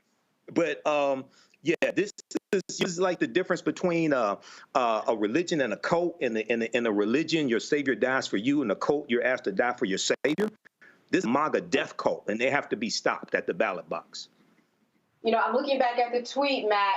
He says this is a direct attack on our democratic process through unconstitutional lawfare against President Trump. But, Matt, we saw weeks of due process. We saw weeks of the process in terms of he got a jury that was selected. There was a voir dire process. In fact, throughout the whole process, it was that was acting in a way that violated the Constitution and the democratic process. I think you're spot on. You know, I think what's really problematic about this, and that we see as obvious political pandering, is that conservatives are always the ones to talk about local control. Don't bother us, big government. Here in the state of wherever, we're allowed to do whatever we want by virtue of our state. How is Alvin Bragg, and prosecutor in New York, not allowed to prosecute New York laws? There was no constitutional attack, no attack that Mr. Trump was divested of any kind of due process. This is precisely what conservatives say they want. The issue is it's outcome determinative here because they don't like the outcome. So now they're claiming the process is systematic, right? Or that it's an attack on people thousands of miles away, and it's not. I mean, we know that's malarkey. This is purely political theater. Also, I really like that Dapper and Lights metaphor, Michael. I might steal that for the future. Kelly, let me close with you. We know when you put these prosecutors and the attorney general on the TV screen, it is not missed by many that they are all black.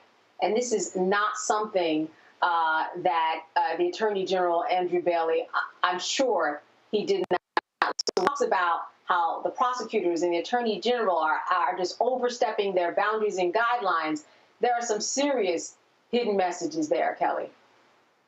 Sure. So your audio cracked a little bit, but I think I got the gist of what you're saying. But I want to touch point, which relates to your point, Candace, about how much we have tolerated as people who are not aligned with Trump and MAGA and the right, you know, the extreme right, if you will.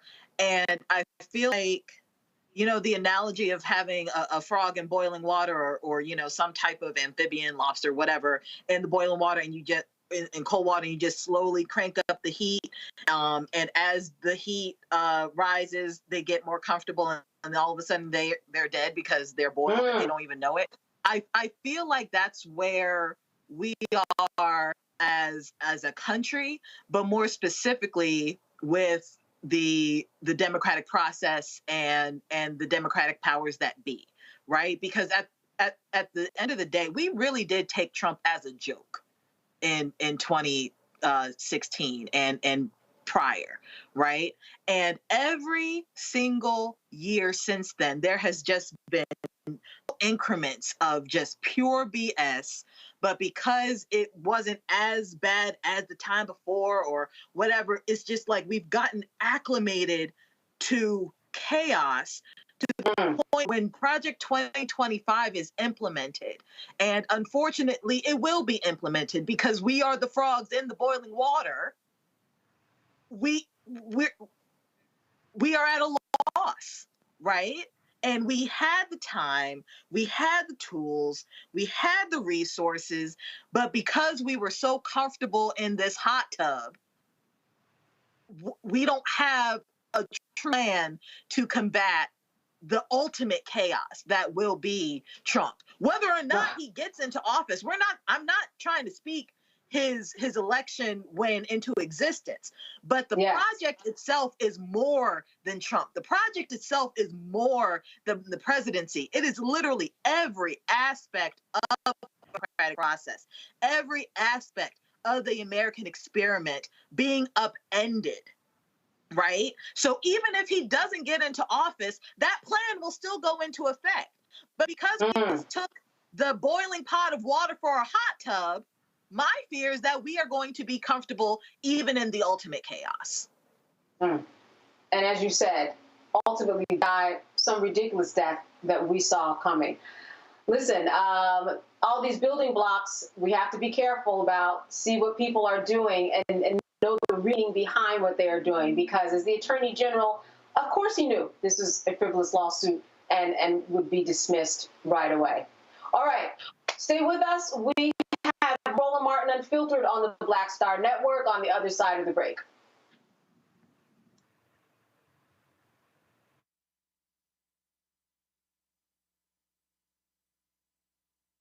We are the culture. We blaze trails. We define our future.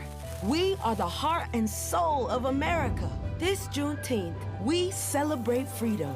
Freedom to live, breathe, play, choose, marry, and vote. We are one America. And with Joe Biden and Kamala Harris, we're ready to face the future together. We can't stop now. I'm Joe Biden, and I approve this message. On the next Get Wealthy with me, Deborah Owens, America's Wealth Coach, Dexter Jenkins is a faith-based financial mentor with more than 20 years in the financial services industry. He's passionate about helping families build generational wealth. Even though I'm talking about things like prayer, I'm talking about things about reading the word, I'm talking about things like fellowship, I'm talking to members who are dealing with losing their houses, or I'm talking to members who, because of a lack of the handling their finances, they're working 2 and 3 jobs. And so what I'm finding is that they're not coming to church because they don't have a handle on their finances. We're talking how to get wealthy through faith and our finances on the next Get Wealthy, right here, only on Black Star Network. I am Tommy Davidson. I play Oscar on Proud Family, Louder and Prouder. Right now, I'm rolling with Roland Martin, unfiltered, uncut, unplugged, and undamn believable. You hear me?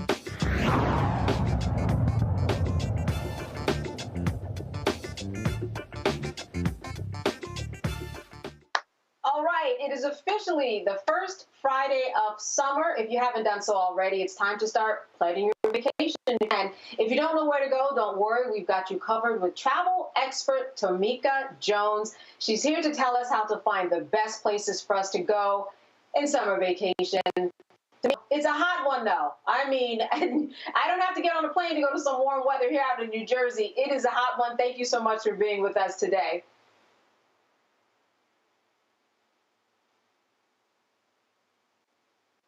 Oh, I'm not sure if you can hear me.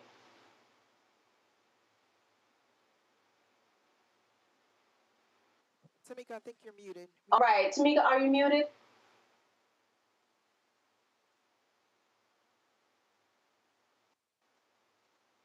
Let's try this different. Can you hear me now? All right, there we go. Hello, how are you doing? I'm good. How are you? Sorry for the technical issues, but you know we're going to talk about travel. Listen, blame it on the heat. It is a hot one out here. I was just sitting in New Jersey. I don't have to go anywhere to get to any warm weather. I want to thank you for being with us tonight. Listen, there are a lot of places to go. For some people, it is just cost prohibitive. I just wanted to know, what are your suggestions for someone to put together a really tight vacation, especially if they might have a big family, for example? That's a great question. You know, we are always looking for adventures and experiences that are budget friendly, most definitely. So when it comes to budget family travel experiences, I do recommend a site where you can book your travel, and that I would say is Expedia. Expedia is good at being able to highlight travel deals that are available to all travelers, whether it be for family travel, solo travel, girlfriends travel, group travel. It's a good opportunity to kind of really find some of the best vacation deals that are out there. So I recommend, again, Expedia, and also you can check out things like Hopper. Hopper will let you know where our different flight deals are taking place. So there are other apps out there that will help you when it comes to budget-friendly travel experiences. Now, in terms of where you might want to go, let's say that you can afford something a little more extravagant. I know that you're probably a traveler who's traveled all around the world. what are the places that you would highlight are worth going to visit? Where would you go back a second time that you would also recommend to somebody else? Oh, great question. So I just returned from Alaska. And Alaska happens to be, yes, Alaska. And a few weeks before Alaska, I was in Austria. So I would recommend both destinations, and I'm going to tell you why. I'm going to start with Alaska. Alaska, according to AAA, happens to be a hotspot right now due to the cruises. Well, I was there last week. I wasn't participating in a cruise, but yet I enjoyed like a remote island. So for travelers who are looking for a destination that may not be packed with tourists, I highly recommend Alaska. And also, we talked about those hot temperatures. So if you're looking for cooler temperatures, Alaska can be an ideal location, just as well as Austria.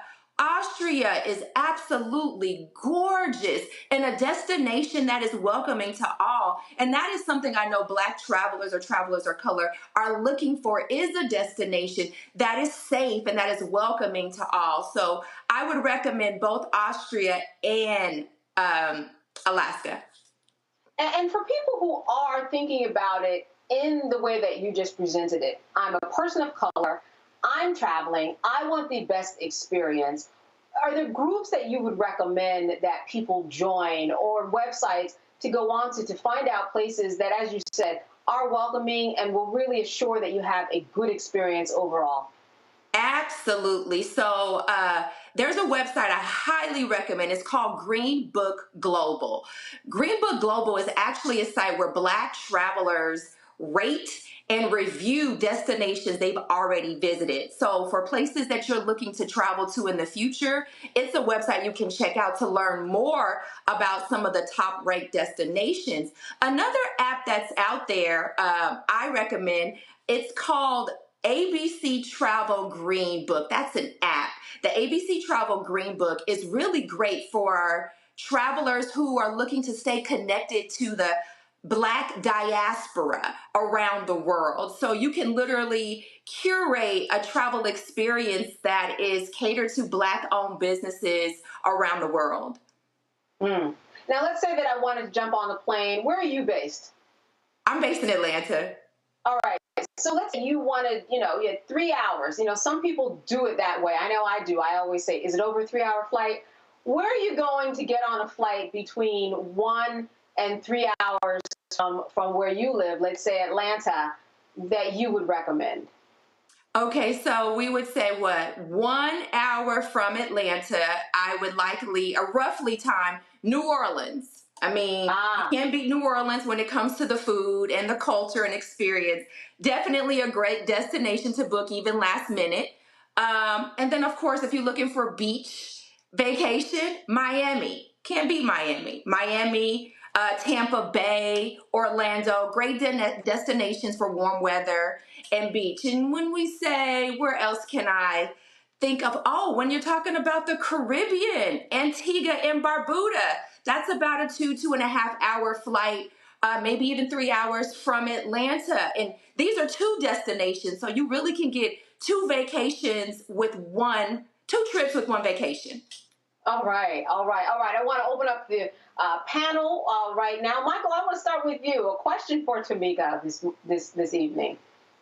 All right, Tamika. So I wanted to know, with people traveling internationally, is there any type of special health insurance that people should have traveling internationally? So if they get sick, if they break a leg or something like that, they can be treated at the hospital and, it won't be an exorbitant cost. Is there any type of special international health insurance? Great question. And I would recommend looking into travel insurance before you travel to that international destination. Highly recommend that. Traveler's insurance can cover anything from, as you mentioned, hospital visits to last minute cancellations. So I highly recommend doing your research prior to, and you can find a variety of travel insurance companies out there that are budget friendly. Okay, thank you. Yeah, so Tamika, thank you for joining us. My question for you is, do you have any suggestions on particular financial vehicles for people to save that you found are optimized for travel? Because obviously everyone loves to travel for the most part, but it's cost prohibitive because it's easy to eat, especially when you go places. So what suggestions do you have on how people can save to go on trips? You know, something that I've noticed more of, there are options now where you can purchase vacations where it is experience the trip now and pay later. Let's say, for example, if I use Delta Vacations, they have options where likely you can go to their website, look at booking a vacation, and they would have services like Affirm that allows you to literally pay monthly installments to pay the trip, but you could take the vacation in advance. But also you could just look at just saving some money, a couple of dollars here and there every paycheck, if you are one of those kind of travelers who's like, look, I just like to pay it all off. And then last recommendation are travel advisors. Highly recommend travel advisors because travel advisors can allow you the opportunity to make payment installations to go to your trip. So maybe you just have to pay a couple of $100s in advance and then pay over time and to help pay off the trip before the excursion. All right, Kelly. Sure. So I love to travel. I actually just came from Jamaica last month, and I'm going to Jamaica in December. So I try to get as much travel in as I can because work. But my question to you is actually twofold. One, how do you feel? I don't remember if it's still around, but how do you feel about apps like Skiplagged? If you know anything about Skiplagged, and secondly, which is more important,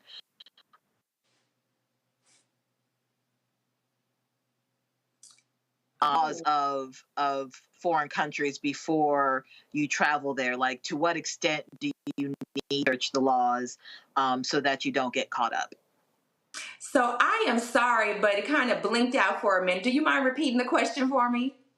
Sure. So it was twofold. So the first one is apps like Skiplagged. I don't know if you them. I've heard mixed reviews on apps like that. I wanted to know what your thoughts were as a travel expert. So what are your thoughts regarding the extent to which you need to research the laws of other countries before you visit them so you don't get caught up? That's a great question. So I will say I have not heard of the app you refer to, Skiplagged. I'm sorry, I haven't heard of that app.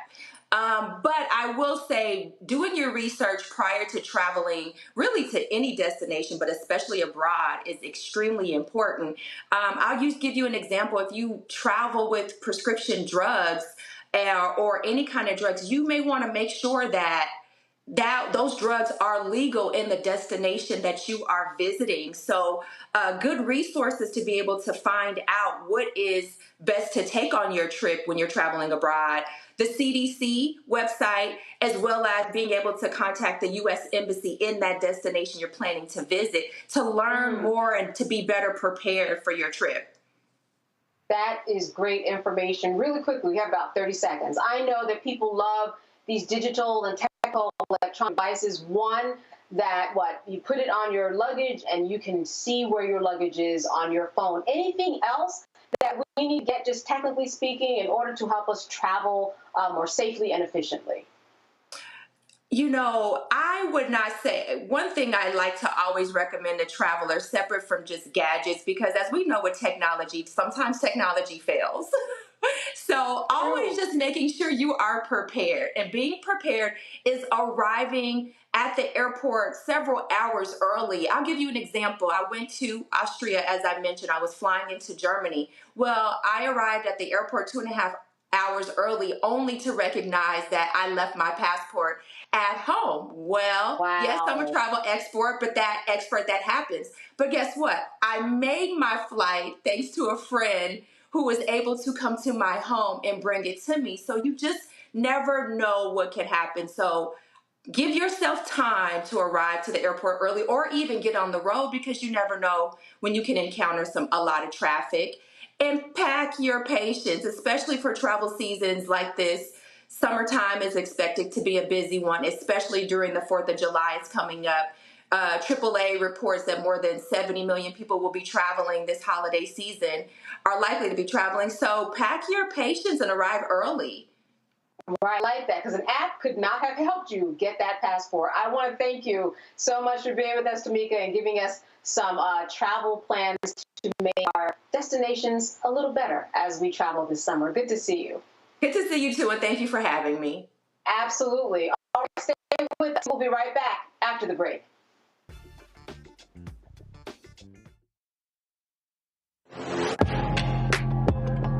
A lot of y'all have been asking me about the pocket squares that we have available on our website. You see me rocking the Shibori pocket square right here. It's all about looking different. Now look, summertime is coming up. Y'all know, I keep trying to tell fellas, change your look, please. You can't wear athletic shoes every damn wear. So if you're putting on linen suits, if you're putting on some summer suits, have a whole different look. The reason I like this particular pocket square, the Shibori, is because it's sort of like a flower and looks pretty cool here versus the traditional boring silk pocket squares.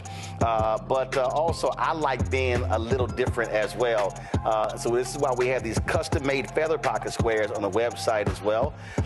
My sister actually designed these after a few years ago. I was in this battle with Steve Harvey at Essence, and I saw this at a St. Jude fundraiser. I saw this feather pocket square, and I said, well, I got some ideas. So I hit her, and she sent me about 30 different ones. And so this completely changes your look. Now, some of you men out there, I had some dudes say, oh, man, I can't wear that. Well, if you ain't got swagger, that's not my problem. But if you're looking for something different to spruce up your look, fellas, ladies, if y'all looking to get your man a good gift, I've run into brothers all across the country with the feather pocket squares saying, see, check mine out. And so it's always good to see them. And so this is what you do. Go to RolandSMartin.com/pocket squares. You can order Shibori pocket squares or the custom-made pocket squares. Now, for the Shiboris, we're out of a lot of the different colors, and I think we're down to about 200 or 300. So you want to get your order in as soon as you can, because here's what happened. I got these several years ago, and the Japanese company signed a deal with another company, and I bought them before they signed that deal, and so I can't get access to any more from the company in Japan that makes them. And so get yours now. So come summertime, when I see y'all at Essence, y'all could be looking fly with the Shibori pocket square or the custom-made pocket square. Again, RolandSMartin.com/pocket squares. Go there now.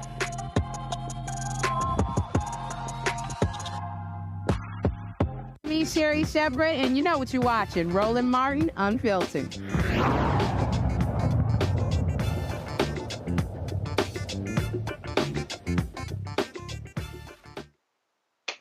Nothing better than a little laughter. It is not easy for any female comedian to build a reputation in the world of comedy. And if you are a Black female comedian, it's even harder. Ask Monique. Well, the Black Women in Comedy Laugh Fest in New York City wants to change that. It is now in its 5th year. Hundreds of women have graced the stage to perform. Founder Joanna Briley says she created it to unlock the full potential of Black female comedians, and indeed, they are rising. Joining me now is a comedian, musician, and writer who's a favorite of so many, Rita Brent. She performed and recorded a comedy special during this year's 5-day Laugh Fest festival that ends this Sunday. Rita, good to see you. Good evening. How are you? Thank you so much for having me.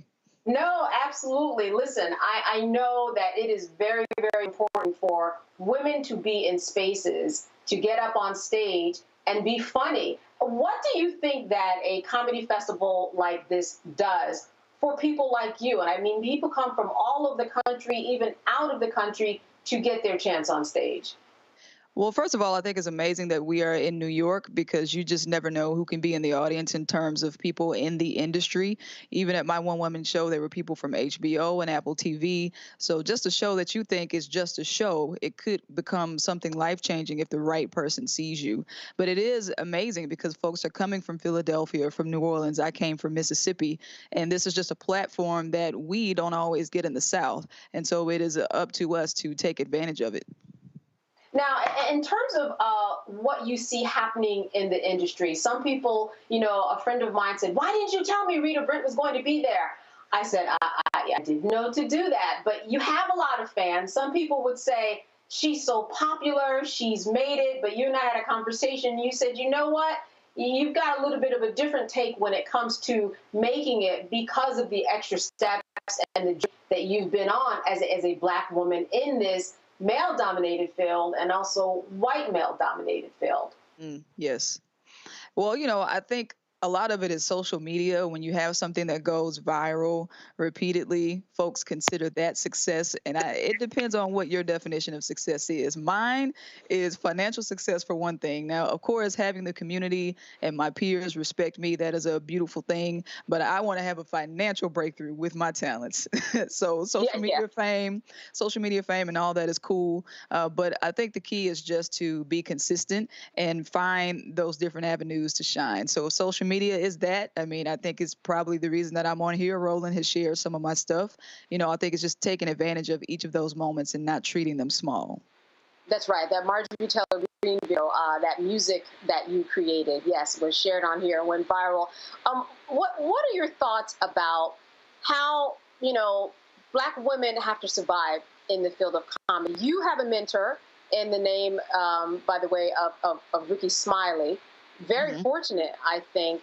But a lot of people don't have that. But you've been working with him. You've been on his show. You've done work on main stations. As you said, you just recorded your another special yesterday. But what do Black women in comedy face that people just may not know about? Ooh, well, we already know about the Me Too movement and some of the challenges that happen with that. Fortunately for me, I have been able to tour with people like Ricky Smiley and Cedric the Entertainer, and it's been a lot of respect there and a lot of teaching me the business and the game. And it's no quid pro quo things. I don't have to do things to get on tour, but be funny. But unfortunately, some of my counterparts have gone through things like abuse and harassment, and there's retaliation when they reject advances, and of course, there's the equal pay thing. You can have a female comedian with the same resume, with the same accolades as a male comedian, and just because she's not in the club or doing locker room stuff, she may be excluded. But I think the good thing is there are people like Adele Givens, there are people like Kim Whitley, those type women who I have a relationship with, who pour into me and who will take me on tour with them and create those opportunities for us when they're not created otherwise. So I think it just takes that unity among women comedian looking out for each other, and I think that is the thing that makes the difference. We've talked earlier, and we were talking about people stealing material. We hear all the time. We've been talking about a lot with Cat Williams and his example. But you made a really interesting reference when you were talking to me about if your material is stolen. Share to the audience, what you shared with me about what that means perhaps about your material if it is in fact being stolen. Okay, so when I was young, I was about that life. And if you stole my material, I straight up approached you. But it's because that's all I had. I was year in, I had about 5 minutes of material, and a guy stole a joke that I had. And I confronted him like, hey, man, why you steal my joke? But then I realized, well, this is an opportunity for me to grow. This is an opportunity for me to write. Because if I am hanging my whole career on one or two jokes, then I'm not doing enough as a comedian. But also, the thing I learned from someone like Kevin Hart is just the more unique your story is, your material is, the harder it is for somebody to steal. Like if you think about Kevin Hart's material, it is so specific. Ricky Smiley's material is so specific that it's hard to steal. So the less generic you are, the more you'll set yourself apart, and it'll be harder for folks to steal your material. But it was just a challenge for me to just write more. Yeah. Yeah, all right. I like ending on this light subject. I want to open it up to the panel. First, let me go to you, Matt. Question for Reed Brent. I don't have any questions. I just have to say that your gospel version of Rep Crockett's song took me out of here. I watched that probably 10 times in a row, and I have to. It was so funny. It was so brilliant on every level.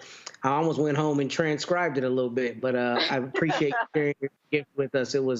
It's incredible, and you are incredibly talented, and I wish you great prosperity continued going forward. That financial breakthrough you talked about. Listen, thank you so much. Thank you. And shout out to my soror, Jasmine Crockett, for the inspiration. Yeah, I didn't know it would go like it is, but I do it live too, and folks are up holy dancing and everything, so it's a vibe. It is a whole vibe. Michael. All right, Rita. Well, Candace stole one of my questions dealing with joke stealing. So I'm going to go to my third question, which deals with on your website, you talk about your 3 missions, and one of them is advocacy for mental health, wellness, things of this nature. Can you talk about how you incorporate that into the comedy or the event, and how do you offer that? How do you all offer that mental health wellness? Oh, yes, and that's the founder. That's Joanna Briley, who incorporates. I'm sure that Rita can talk to the mental health and wellness that you have to kind of maintain while you're on the road in those grueling schedules and dealing with a lot of things. Yeah, because if you think about it, for some of us, we may travel 8-10 hours to get to a spot. And, when I'm gigging with Sid, I got a 15-minute set, and I'm there and I'm leaving. I may not get the right food. I have family at home, big things that I'm missing. So I think it's really important to set boundaries for yourself, and not just as an entertainer, but any arena of work that you do, because you will work yourself to death. You're burning out, you're trying to be successful. And now on social media, you have to show that success, or people may deem you unsuccessful. So it's just a lot of pressures that we're dealing with.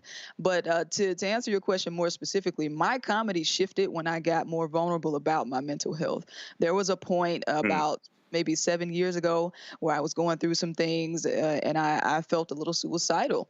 And I talked about it on stage. I brought levity to that issue, and I connected and related to people, and it also helped just free me mentally. So comedy is completely therapeutic. And then when folks are in the crowd and they see you talking about it, they're like, oh, okay, well, this kind of freed me as well. And I also encourage therapy. That was helpful too.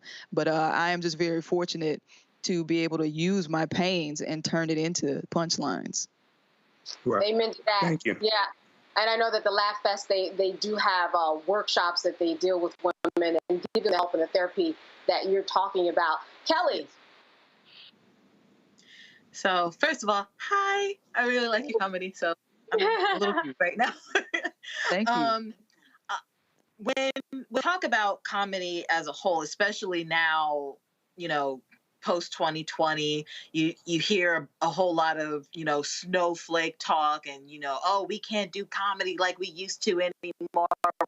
Can you talk about how you can be funny without being tasteless and mean to marginalized communities? Mm-hmm.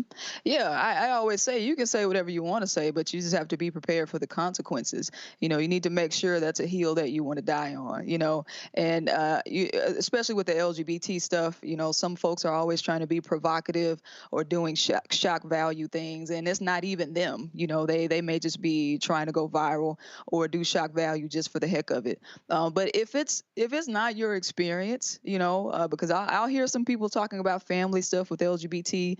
That's a little different, but when it's an attack, that's completely different, and it's unnecessary. There are some things that I won't even touch on, because it's like once you say it, you can't take it back, and now you may have offended or alienated an entire community, and you have to ask yourself, was this worth it? And if you're saying something, you need to really think about why you're saying it. What point are you trying to make? So I'm just careful. I pick my battles when it comes to material, but the best thing to do for me is just speak to my personal experience, and that can't be discredited. Yeah, I believe we have a little video. I think that was what was shared with me quickly. If so, we're going to throw to that right now.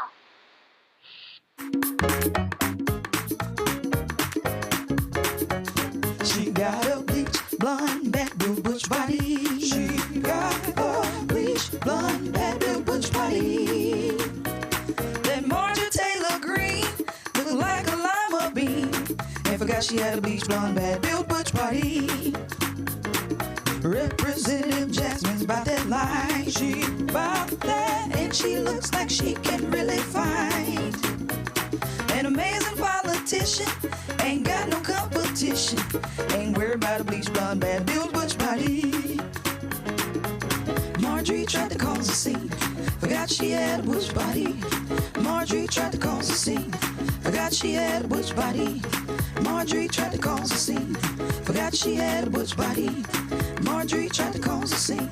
Forgot she had a butch body. Okay, so, Rita, I have to be honest. See that video, I did not even realize that was you. You really transform yourself with that wig and your singing, but you actually have a musical background. Yeah, you have a musical background. That's why you're getting all those notes. Yeah, y'all have to watch the other video where I played like 9 characters. I did the whole Ricky Diller director thing. So I came back and did another video. After that, I went to the studio and recorded the song professionally and released it. But my mother is also a musician. She's a minister of music. She has been since she was 6 years old. She put me on the drum set at the age of 8 years old. And I was a musician before I was a comedian. So I served in the Army National Guard band, the 41st Army Band, as a drummer for about 9 years.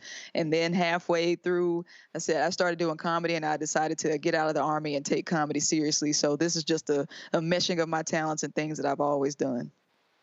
Wow, that's amazing.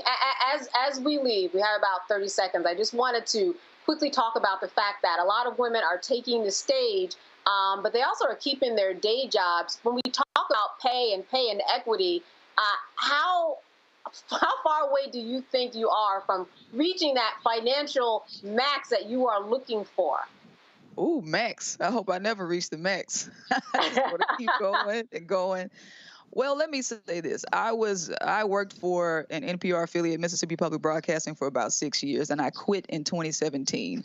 I said, God, send me a sign that it's time for me to quit. And at the time, he sent Steve Harvey's manager, Rashawn McDonald, to my office in Jackson, Mississippi, and he was like, why are you here?